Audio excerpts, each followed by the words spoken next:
नोरमा group, जो सोचता है वो करता है। आपके अपने सपनों का आशियाना। बिहार पब्लिक सर्विस कमीशन के द्वारा जो बीपीएससी 17वीं परीक्षा का आयोजन किया गया, पीटी का आयोजन किया गया, उसमें बापू परीक्षा भवन जो पटना कुम्हरार में स्थित है, उसमें बहुत ही दुर्भाग्यपूर्ण तरीके से हो हल्ला, सारा कुछ, छात्रों के कई आरोप, क्वेश्चन पेपर टाइम से नहीं मिले, सील फटे हुए थे, बहुत सारे विभिन्न प्रकार के आरोप लगाए गए छात्रों के द्वारा। उसमें माननीय जिला पदाधिकारी के द्वारा बल प्रयोग की भी तस्वीर आई, जो नहीं होनी चाहिए थी। अब प्रश्न यह उठता है कि कौन वो व्यक्ति है, क्योंकि यह पूरा का पूरा घटनाक्रम देखने से ऐसा प्रतीत होता है कि कोई न कोई व्यक्ति तो है, कोई न कोई माफिया तो है, जो ऑर्गेनाइज क्राइम की तरह इस चीज को बिहार में अंजाम दे रहा है। सिपाही से लेकर कर्मचारी चयन आयोग हो, बीपीएससी हो, आखिर सबके प्रश्न पत्र लीक हो जा रहे हैं, परीक्षा में अव्यवस्थाएं फैल जा रही हैं। आखिर ऐसा क्यों हो रहा है? कौन है इसका जिम्मेवार? आखिर बिहार का छात्र, बिहार का नौजवान, हमारे भाई बहन कब तक इस दंश को झेलते रहेंगे? कौन है वो परीक्षा माफिया जो बिहार के भविष्यों के साथ खिलवाड़ कर रहा है, युवा भाई बहनों के भविष्यों के साथ यह खिलवाड़ कर रहा है?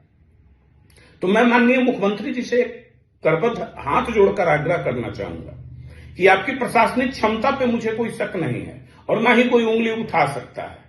आपकी प्रशासनिक कार्यशैली देश भर में जानी जाती है, आपकी सुशासन की कार्यशैली देश भर में जानी जाती है, लेकिन इस पर और गंभीर होने की आवश्यकता है कि आखिर क्यों, किस परिस्थिति में, जब इतनी प्रचंड तैयारी बीपीएससी करने की दावा करती है, इतनी लीक प्रूफ तैयारी करने की दावा करती है, तो फिर आखिर जो अभ्यर्थी यह आरोप लगा रहे हैं कि परीक्षा प्रारंभ होने के आधे घंटे, 1 घंटे बाद तक प्रश्न पत्र नहीं मिलना, किसी हॉल में मिल जाना, और पटना के जिलाधिकारी महोदय द्वारा यह कहा जाना कि आना नंबर ऑफ कुछ था बक्से में, लेकिन उसमें शॉर्टेज था। तो इस तरह का आखिर अव्यवस्था हुआ क्यों?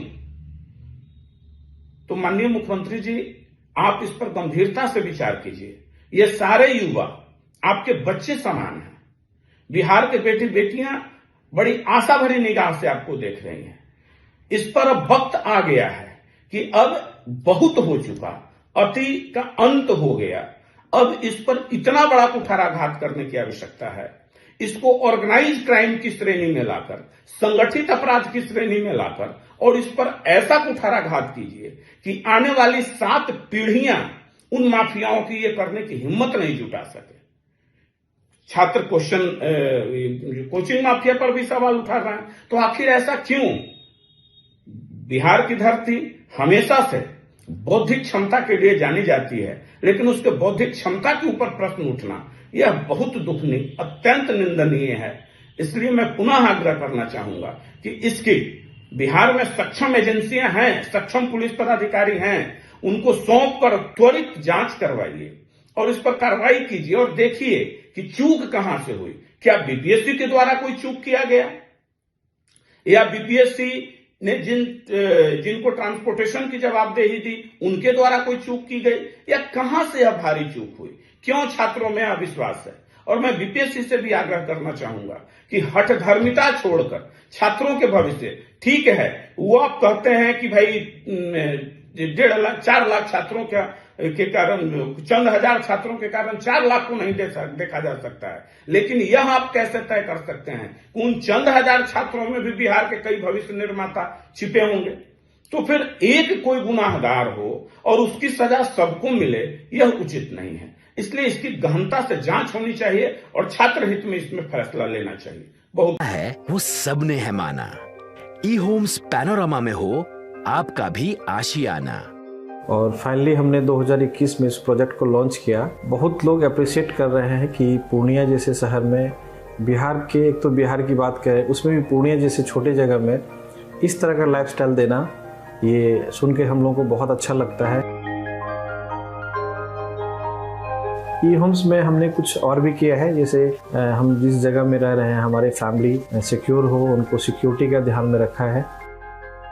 आपकी सुविधा और सुरक्षा आपके लिए खास है, ये आपका विश्वास है। इसमें आर्टिफिशियल इंटेलिजेंस का 7 लेयर सिक्योरिटी का हमने इस्तेमाल किया है। लस ग्रीन कैंपस को बनाया है, यदि हमारा बाउंड्री वाल है तो वो वर्टिकल गार्डन है।